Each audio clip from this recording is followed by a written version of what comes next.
Olá, aluno da segunda série, como que vocês estão? Aqui é o professor Eduardo de História e neste vídeo nós vamos falar sobre o processo revolucionário francês. Como que a gente teve, todos os processos referentes à Revolução Francesa. Então, gente, a Revolução Francesa ela é considerada um dos acontecimentos mais importantes da história, principalmente da história contemporânea, porque ela é um marco, Ela marca a passagem de uma nova era, A gente vivia no antigo regime, E ela vai fomentar ali, Ela vai quebrar com aquele antigo regime, O termo revolução, ele sempre está atrelado à ruptura. Rompe com algo que estava acontecendo. Uma revolução é uma ruptura, Então ela vai romper com o antigo regime, a gente vai ter a ascensão da burguesia, Que permanece até os dias atuais.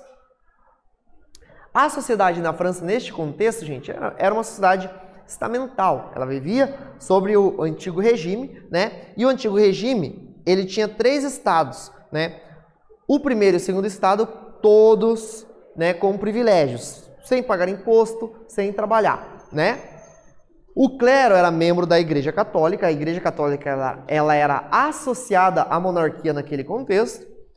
O segundo estado ele era representado pela nobreza, que eram os membros da família real, E os membros da família dos próprios nobres. E aí a gente tem o terceiro estado, que é a maioria da população, Que são 98% da população francesa naquele contexto do século XVIII, Que eram os trabalhadores urbanos, camponeses e a própria burguesia.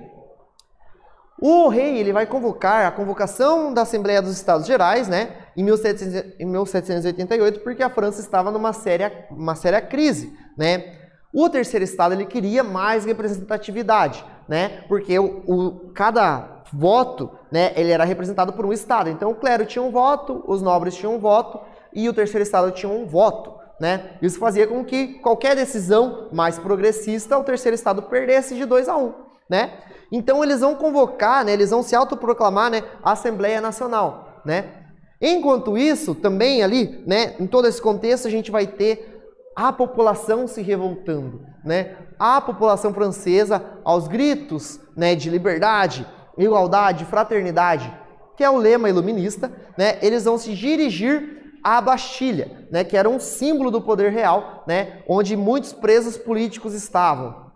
E eles vão derrubar, eles vão invadir, a tomada da Bastilha, E essa tomada da Bastilha, ela é tida como símbolo, e um marco inicial da Revolução Francesa. Agora havia começado uma revolução, os nobres deveriam, o rei deveria fazer algo, para controlar a população.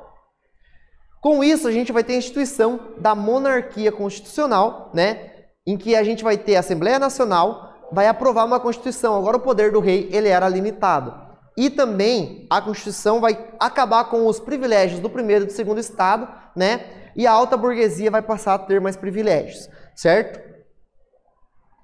Posteriormente nós teremos a Convenção Nacional, porque o rei ele vai acabar sendo destronado. A gente vai ter a Convenção Nacional, dos jacobinos e girondinos, Pequena burguesia, alta burguesia. Eles vão administrar a França neste contexto.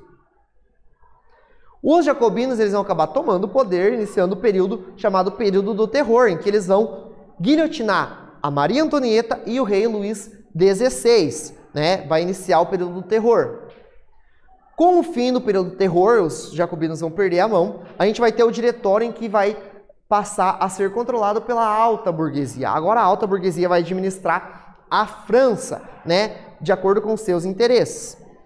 E em 10 de novembro de 99, apoiado por grande parte dos burgueses, o Napoleão Bonaparte ele vai entrar com um novo governo, com um novo modelo de governo, que vai ser o chamado consulado. Então neste vídeo nós falamos um pouquinho sobre o processo revolucionário francês. Espero que tenham gostado, pessoal, e até uma próxima.